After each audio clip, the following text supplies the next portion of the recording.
Sir అటువంటి చాలా ఉన్నాయి. సరే, డిస్కస్ చేద్దాం.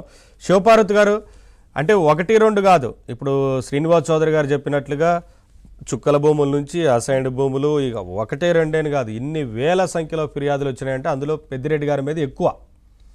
ఇవాళ అటవీ భూములకు సంబంధించి పూర్తి స్థాయిలో ఆక్రమించుకున్నారు, వాళ్ళ బినామీల పేరు మీద కూడా రాసుకున్నారు అనేది కొంత నివేదికలు కూడా బయటపడుతున్నాయి. ఇంకా పూర్తి స్థాయిలో విచారణ జరిగితే మరి అది 100 ఎకరాలు లేదంటే 1000 ఎకరాలు దోచుకున్నారో తేలుతుంది. ఏం చెప్తారండి? అంటే ఇష్టారీతిని వ్యవహరించారు, అధికారం ఉంది కదా అని. నవీన్ గారు, ముందుగా మీకు ప్యానెల్లో ఉన్న పెద్దలకి వీక్షకులకి గుడ్ ఈవినింగ్ అండి. అంటే పెద్దిరెడ్డి గారు ఆక్రమించుకోకపోతే ఆశ్చర్యపోవాలి, ఆక్రమించుకున్నది ఎంత అని తెలుసుకోవాలనే ఆతృత మనలో ఉండాలి. ఎందుకంటే కొంతే బయటకు వస్తుంది, ఇంకెంత ఉందో అనేది డిగ్ చేసి తెలిసిద్ది. అది ఎంత అని తెలుసుకోవాలని మనం అనుకోవాలి. ఎందుకంటే జగన్మోహన్ రెడ్డి గారు నెంబర్ 1 అయితే నెంబర్ 2 కదా. నెంబర్ 2నే ఇంత ఆక్రమిస్తే నెంబర్ 1 ఇంకెంత ఆక్రమించారో దీన్ని బట్టి మనకు లెక్కలు బయటకు వచ్చేస్తాయి. కాబట్టి ఎంత ఆక్రమించారు అనేది తెలుసుకోవడానికి ముందు మనం ప్రయత్నం చేయాలి. అటవీ శాఖ అధికారులకి పవన్ కళ్యాణ్ గారు ఆదేశించడం జరిగింది. ఈనాడులో వచ్చిన ఆర్టికల్ బేస్ చేసుకొని ఏదైతే న్యూస్ వచ్చిందో దాని మీద సత్వర విచారణ చేయాలని చెప్పడం హర్షించదగ్గ విషయం.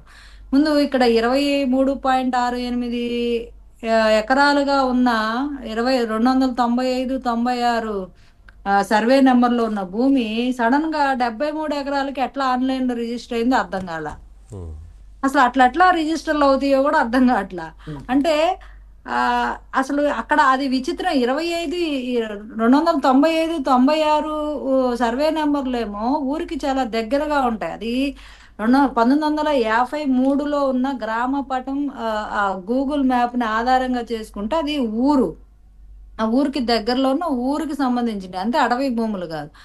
అలాంటిది ఊరు ఇప్పుడు ఆ పట్టా అటవీ భూముల్లో మధ్యలో పట్టా భూములు ఎట్టొచ్చాయో అర్థం కాల.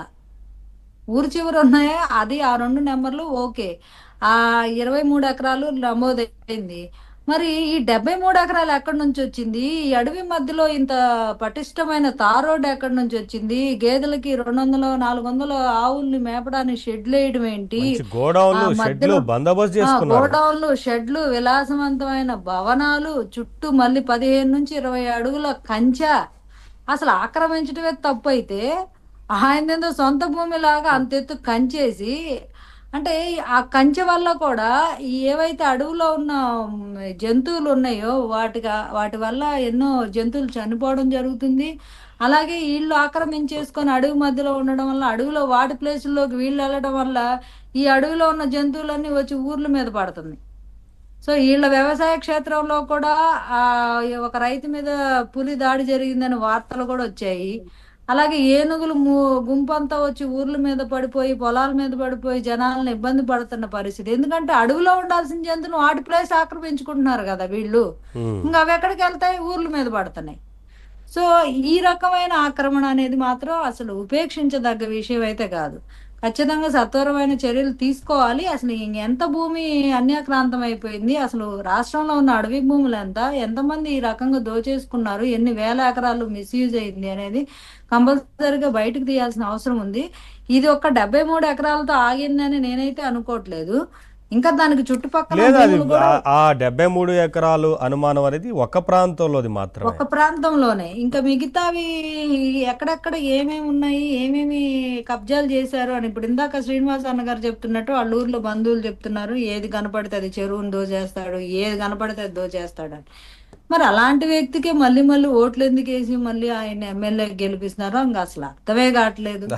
అసలు శ్రీనివాస్ గారు చెప్పాలి, ఆయన వేసుకుంటున్నాడో రిగ్గింగ్ చేసి కూడా అర్థం కావట్లా. ఓట్లు ఎవరు వేయట్లేదు, ఆయన ఓట్లేరు. అదే మరి ఆయన వేసేసుకుంటున్నాడు, జనాలు ఎవరు ఖండించట్లా. ఆ రిగ్గింగ్ కూడా వీళ్ళు సపోర్ట్ చేస్తున్నట్టు. సరే, బెదిరింపులో పాల్పడతారని గతంలో ఎన్నోసార్లు బయటపడింది. ఒకసారి ఇప్పుడే చెప్తున్నారు కదా శ్రీనివాస్ గారు క్లియర్ గా, వాళ్ళని కొట్టడం, బెదిరించడం, ఇళ్ళకెళ్ళి ఇళ్ళ వస్తువులు ధ్వంసం చేయడం, మనుషుల మీద అటాకులు చేయడం, ఈ రకమైన సైకిల్ యాత్ర చేపడుతూ టీడీపీకి సంబంధించిన సామాన్య కార్యకర్తలు వారంతా పాపం సైకిల్ యాత్ర కోసం అని వెళ్తూ ఉంటే అక్కడ నిల్చోబెట్టి వారి బట్టలు షర్ట్లు విప్పించారు. అవును, అసలు వైసీపీ వాళ్ళు కాదు చంద్రబాబు నాయుడు గారు ఇది వెళ్ళినా కూడా ఆ, దానికి అదే క్యాంపెయినింగ్ కి పొంగనూరు వెళ్ళినా కూడా రాళ్లదాడి జరిగింది. వాళ్ళ కార్యకర్తల మీద కూడా రాళ్లదాడి చేశారు ప్లాన్ ప్రకారము. అట్లాగే ఎక్కడికి వెళ్ళినా ఏ పార్టీ నాయకులు వచ్చినా వాళ్ళ నియోజకవర్గంలో అడుగు